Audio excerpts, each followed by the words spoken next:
শেরপুরের পৌর শহরের মাধবপুর এলাকায় ডক্টর কে জামান এনএসবি চক্ষু হাসপাতাল ভিশন সেন্টারের উদ্যোগে বিশ্ব দৃষ্টি দিবস উপলক্ষে অনুষ্ঠিত হয়েছে বর্ণাঢ্য র্যালি ও আলোচনা সভা। চক্ষু স্বাস্থ্যের কেন্দ্রবিন্দুতে জনসাধারণের চোখের যত্ন সবার জন্য সর্বোচ্চ এই প্রতিপাদ্যকে সামনে রেখে বৃহস্পতিবার সকালে ভিশন সেন্টারের ভবনের সামনে থেকে একটি র্যালি বের করা হয়।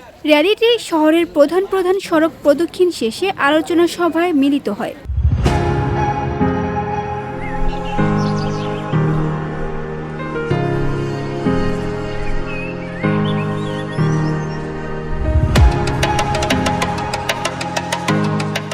অনুষ্ঠানে সভাপতিত্ব করেন ডক্টর কে জামান বিএনএসবি চক্ষু হাসপাতালের অপটোমেট্রিস্ট মোহাম্মদ মনিরুজ্জামান মানিক। প্রধান অতিথি হিসেবে উপস্থিত ছিলেন শেরপুর ডায়াবেটিস হাসপাতালের প্রতিষ্ঠাতা, সভাপতি ও বিশিষ্ট সমাজকর্মী রাজিয়া সামাদ ডালিয়া। প্রধান অতিথির বক্তব্যে রাজিয়া সামাদ ডালিয়া বলেন, চোখ মানুষের অমূল্য সম্পদ। এই চোখের যত্ন আমাদের সবারই নিতে হবে। ডক্টর কে জামান এনএসবি চক্ষু হাসপাতাল ভিশন সেন্টারে সবার জন্য চক্ষু সেবা উন্মুক্ত রাখা হবে। গরিব ও অসহায় রোগীদের এখানে বিনামূল্যে চিকিৎসা প্রদান করা হয়। চোখের যত্ন সবার জন্য সর্বত্র।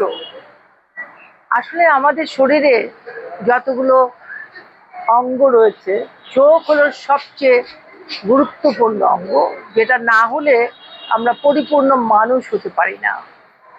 চোখটা আমাদের অনেক কিছু দেয়, আমাদের ব্রেন ওয়ার্ক করে চোখ দিয়ে। চোখ আমাদের সব কিছু সহায়তা করে, এই দুনিয়াটা দেখতে শেখায়, ভালো মন্দ বুঝতে শেখায় চোখ। সেই চোখের যত্ন আমাদের করতে হবে।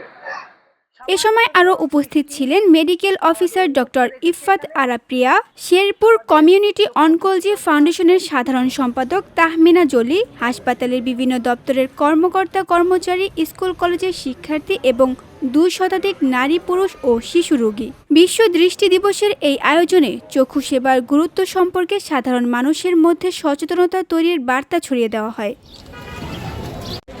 VOD Bangla news desk.